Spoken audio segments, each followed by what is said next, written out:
Olá, tudo bem? Vamos continuar o nosso estudo sobre o livro Céu e Inferno. Estamos estudando os espíritos suicidas e vamos estudar agora o caso de um espírito ateu. Na verdade, essa mensagem são dois espíritos que eram ateus, um se suicida e o outro, que é seu parente, acho que é seu primo, alguma coisa assim, a gente vai ver com detalhe, não se suicida. Os dois apresentam um certo desgosto da vida e a gente vai ver uma ligeira diferença daquilo que acontece após a morte com cada um deles. Aqui a gente vai depois colocar uma questão sobre a questão daquelas pessoas que não acreditam na vida após a morte, né? Acreditam no nada. A gente vai olhar uma questão do Livro dos Espíritos que trata sobre isso e que vai, num certo sentido, fundamentar aqui esse estudo, tá certo? Mas primeiro vamos começar com a leitura do caso em questão. Está aqui, então, um ateu. Vamos ler o caso e vamos fazer os comentários pertinentes. O senhor JBD era um homem instruído, mas em extremo saturado de ideias materialistas, não acreditando em Deus nem na existência da alma. Então, esse aqui é o ponto central. Ele era materialista, não acreditava em Deus e nem em nada.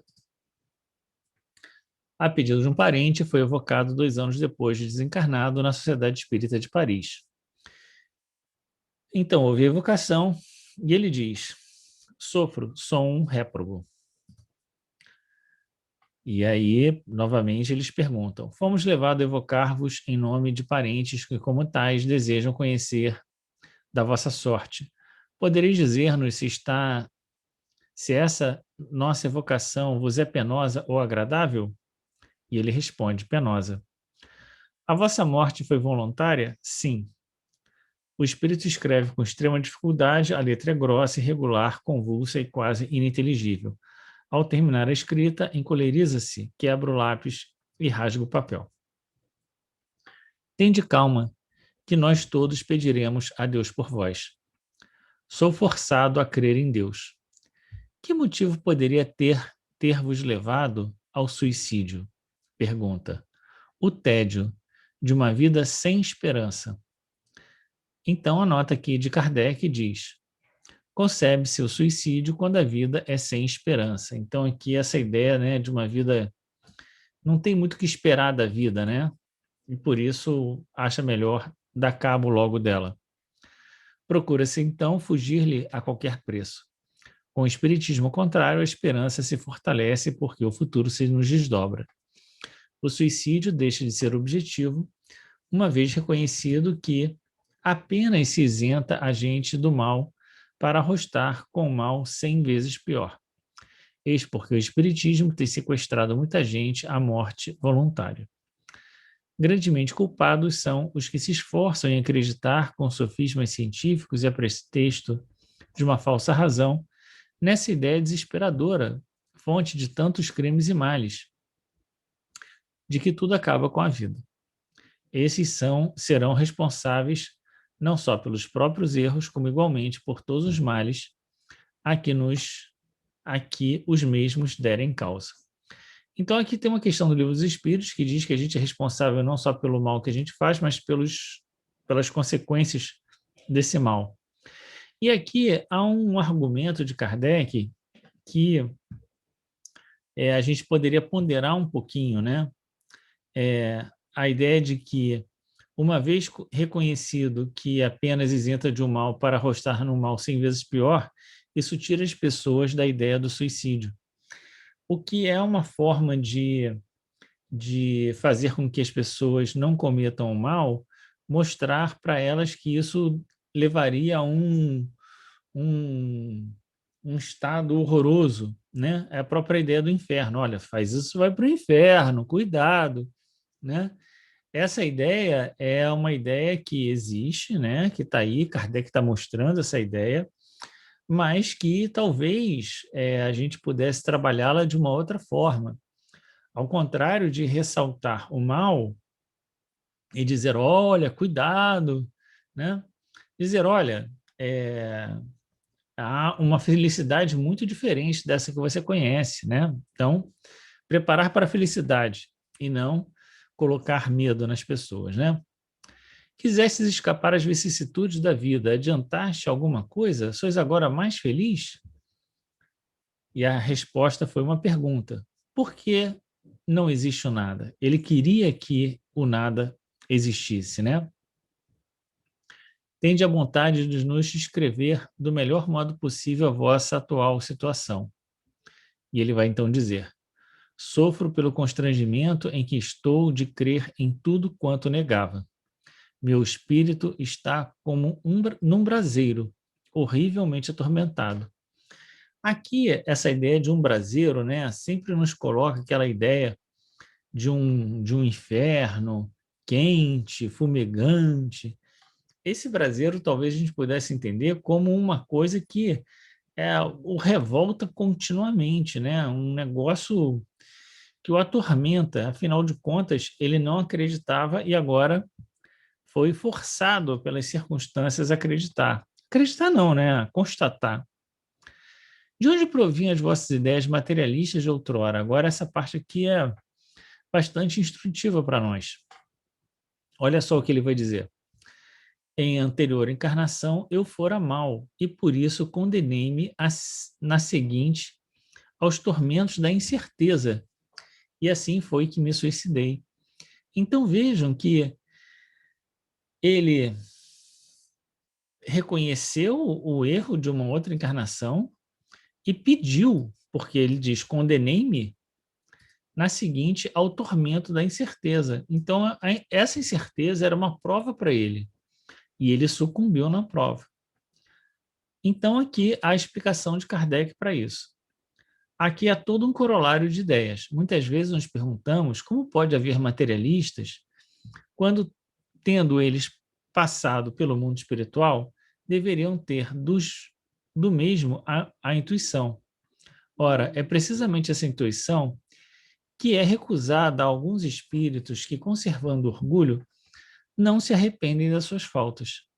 Para esses tais, a prova consiste na aquisição, durante a vida corporal e à custa do próprio raciocínio, da prova da existência de Deus e da vida futura que tem, por assim dizer, incessantemente sob os olhos.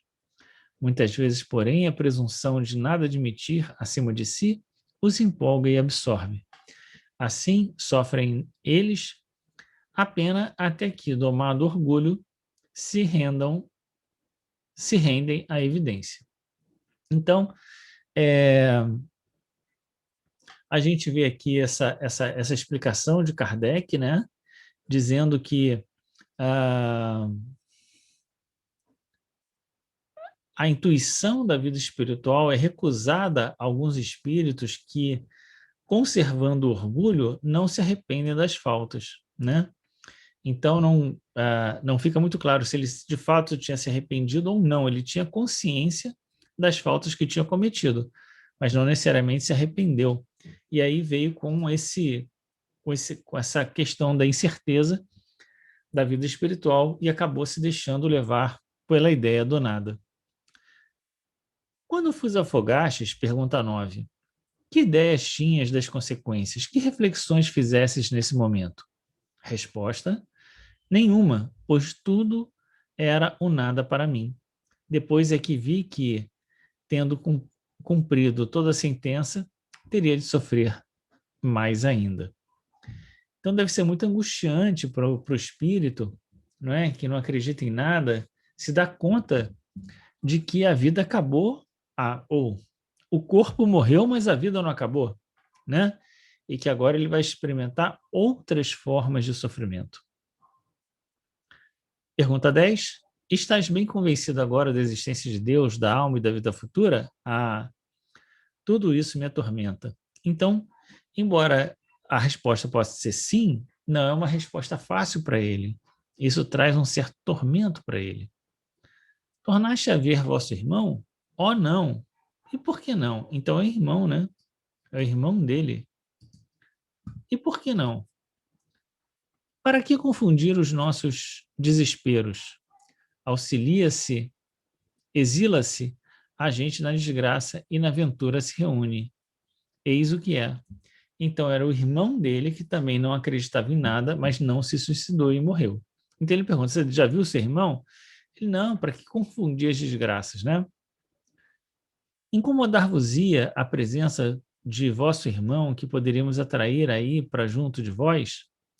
Não façais, pois não o mereço.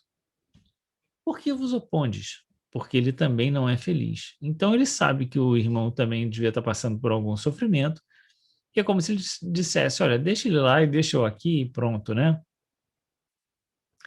Receais a sua presença, e no entanto, ela só poderia ser benéfica para vós. Não, mais tarde. Tendes algum recado para os vossos parentes? Que orem por mim. Então, orar pela pessoa desencarnada é sempre aquilo que eles pedem. Pergunta 17. Parece que na roda das vossas relações há quem partilhe de vossas opiniões. Quereis que lhe digamos algo a respeito?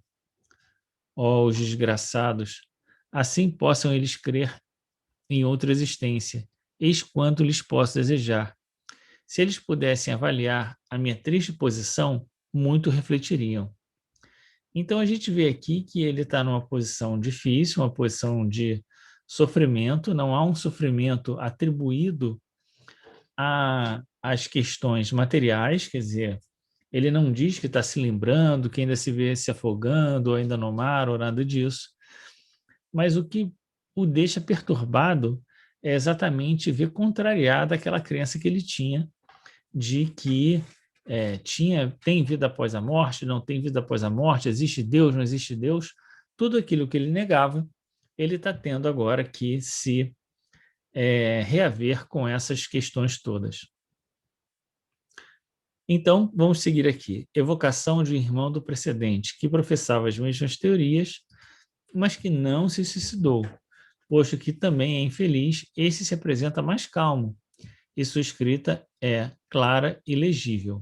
E foi feita a evocação, e o irmão então diz: posso o quadro dos nossos sofrimentos ser útil lição, persuadindo-vos da realidade de uma outra existência, na qual se espiem as faltas oriundas da incredulidade. Então aqui, ó, a incredulidade é uma falta.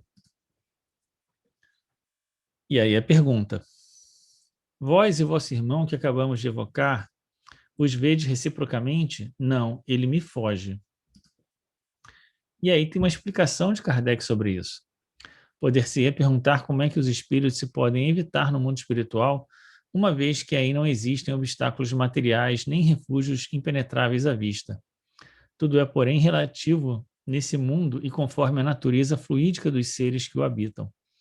Só os espíritos superiores têm percepções indefinidas, que nos inferiores são limitadas. Para esses, os obstáculos fluídicos equivalem a obstáculos materiais. Os espíritos furtam-se às vistas dos semelhantes por efeito volitivo, que atua sobre o envoltório perispiritual e flui dos ambientes. O que é volitivo? Relativo à volição ou à vontade. A providência, porém, qual mãe, por todos os seus filhos, vela, e por intermédio dos mesmos, individualmente, lhes concede ou nega essa faculdade conforme suas disposições morais, o que constitui, conforme as circunstâncias, um castigo ou uma recompensa. Então, a gente vê que, de acordo com a vontade e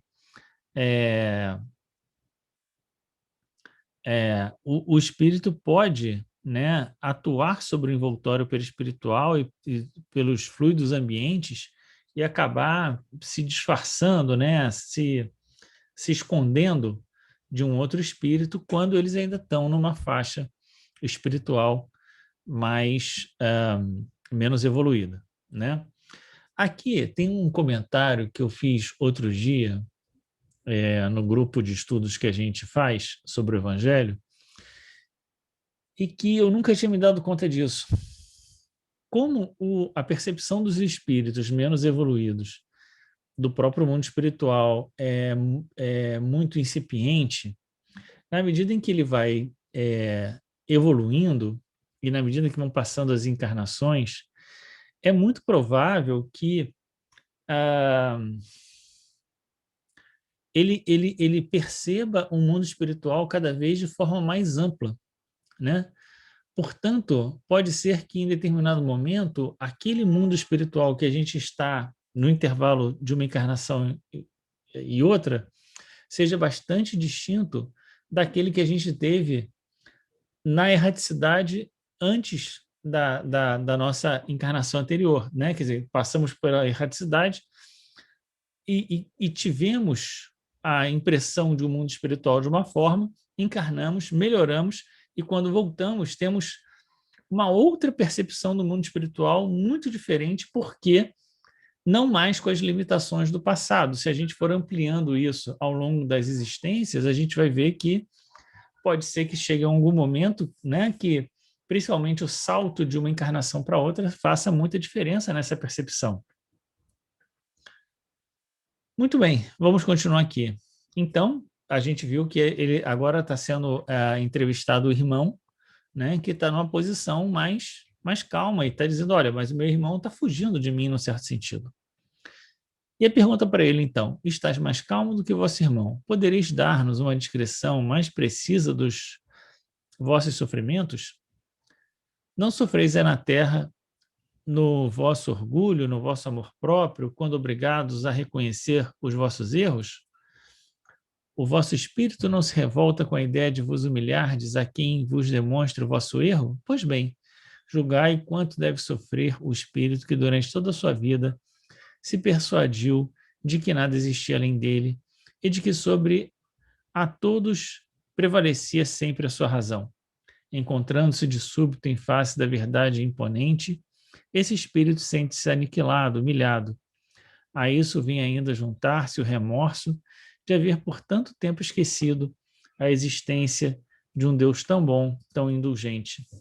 A situação é insuportável, não há calma nem repouso, não se encontra um pouco de tranquilidade, senão no momento em que a graça divina, isso é, o amor de Deus, nos toca, pois o orgulho de tal modo se apossa de nós que de todo nos embota, a ponto de ser preciso ainda muito tempo para que nos despojemos completamente dessa roupagem fatal.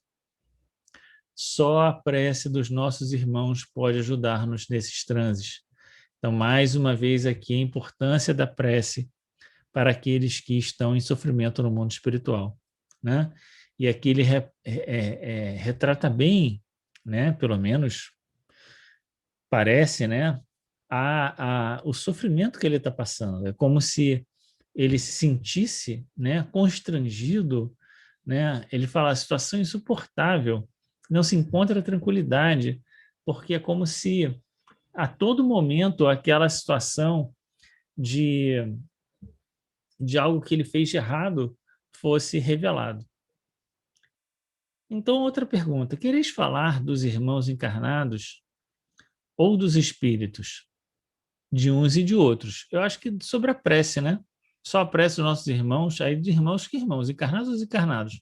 Tanto faz, a prece é importante de qualquer maneira. Pergunta 22.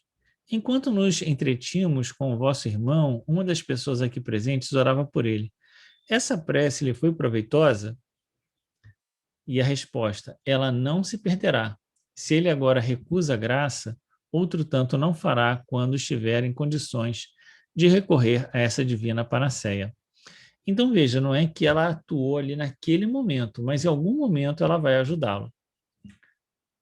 E a gente não sabe exatamente como, né? Mas alguma hora essa prece vai repercutir positivamente sobre ele. Vamos ver mais um comentário de Kardec. Aquilo obrigamos um outro gênero de castigo, mas que não é o mesmo em todos os céticos. Para esse espírito, é independente do sofrimento, a necessidade de reconhecer verdades que repudiara enquanto encarnado. As suas ideias atuais revelam certo grau de adiantamento, comparativamente às de outros espíritos persistentes na negação de Deus. Confessar o próprio erro é já alguma coisa, porque é a premissa de humildade. Na subsequente encarnação, é mais que provável que a incredulidade ceda lugar a um sentimento inato de fé. Então, a gente viu aqui, né, que ele estava numa situação melhor, não estava numa situação de tanto sofrimento quanto o irmão, mas ainda assim revelando uma dor que ele dizia, como é que ele falou? Insuportável, não é? Por conta da incredulidade que ele foi objeto. Transmitindo a resultante dessas duas evocações à pessoa que Nola havia solicitado, tivemos dela a seguinte resposta. E aqui agora, a pessoa que pediu que fosse feita essa evocação, vai dizer que, olha, é verdade, isso tudo prova aqui que são eles mesmos, pela maneira de falar, pelo que eles demonstraram, a analogia sobre a forma de escrever, o vocabulário, o estilo, a forma de assinar, a frase e o uso do termo panaceia, né? Tudo isso mostra que é de fato aqueles espíritos, né? Aquelas pessoas que, né? Que ela conhecia, né? E ela diz que então vai mostrar para outras pessoas que eram incrédulos também aquela mensagem e tal, mas ela diz que essas outras pessoas, esses outros parentes, esses outros amigos, começam a fazer outras perguntas para saber, olha, então a gente quer saber quanto tempo ele ficou afogado, quem é que de fato foi tirá-lo dali, né? Onde é que ele está enterrado para ver se é ele mesmo e tal. E aí vem uma resposta dizendo assim, olha, quem está fazendo essas perguntas não sabe o que está falando, porque não é assim que se faz. Responder essas perguntas não vai elucidar mais a identidade dos espíritos do que já foi revelado, né? Aquilo que já foi dito já é suficiente para que se saiba se são os espíritos ou não, e não vai haver outras evocações para supostamente trazer mais evidências sobre isso, né? Então, assim termina esse caso, que na sequência já a gente vai ler a história de Felicien. E a gente viu aqui, né, antes de passar para o próximo, vamos dizer assim, primeiro, que os dois se sentiam sem esperanças na vida, mas um conseguiu suportar e não se suicidar, enquanto o outro se suicida. Aquele que se suicida se sente tão pior do que o seu irmão, né, que não havia suicidado, que inclusive foge dele. Ambos revelam muito sofrimento, não só por conta do suicídio, o do primeiro, mas também por conta da incredulidade e o fato de se sentirem tendo que negar ou verificando que tudo aquilo que eles achavam que era e que fizeram outras pessoas acreditarem também na ausência de vida após a morte, né? Tudo isso tinha sido em vão, né? Não foi uma, não, nada disso era assim, né?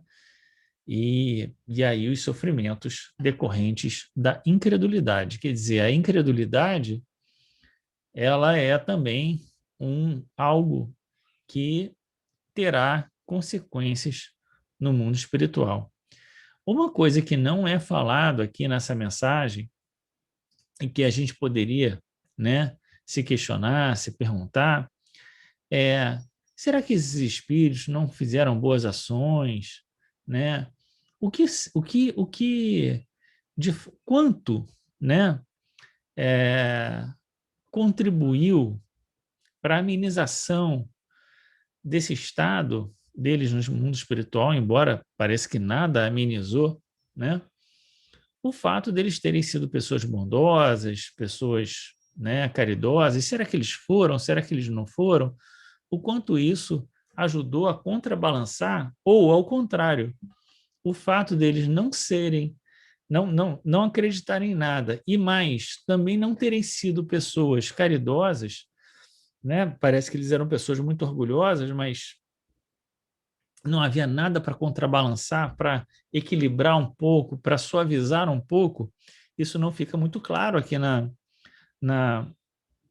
nesse relato. Os médiuns, né, da Sociedade Espírita de Paris também não exploram, não entram por esse caminho para saber sobre isso, e fica aqui uma questão, né, para a gente pensar sobre isso. Aparentemente, né, não houve nenhum elemento que pudesse suavizar, amenizar esse estado de alma de sofrimento e principalmente, né,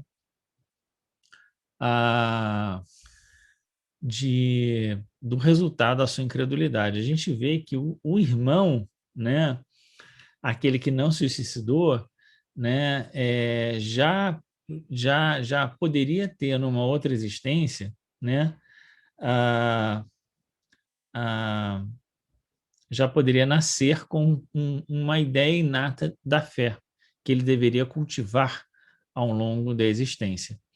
Então, isso também nos dá aqui uma outra luz, que é a ideia de que, bom, na nossa história, se nós já temos aqui alguma intuição da fé e da vida futura, isso já nos coloca um passo à frente no caminho. Embora, como a gente sempre saiba, o fato de ter esse passo à frente no caminho só nos coloca com mais responsabilidade sobre aquilo que fazemos e podemos fazer. Certo? Vamos terminar aqui, então, esse estudo, e eu vou colocar agora na sequência as questões do Livro dos Espíritos pertinentes a essas questões, tá bom? Grande abraço, fica com Deus e até. Questão 961. Qual o sentimento que domina a maioria dos homens no momento da morte? A dúvida, o temor ou a esperança? A dúvida nos céticos e empedernidos, o temor nos culpados, a esperança nos homens de bem. Questão 970 de O Livro dos Espíritos. Em que consistem os sofrimentos dos espíritos inferiores? Resposta: são tão variados como as causas que os determinam e proporcionados ao grau de inferioridade, como os gozos o são ao de superioridade. Podem resumir-se assim: invejarem o que lhes falta para ser felizes e não obterem, verem a felicidade e não na poderem alcançar, pesar, ciúme, raiva, desespero, motivados pelo que os impede de ser ditosos, remorsos, ansiedade moral indefinível, desejarem todos os gozos e não os podem satisfazer, eis os que o tortura.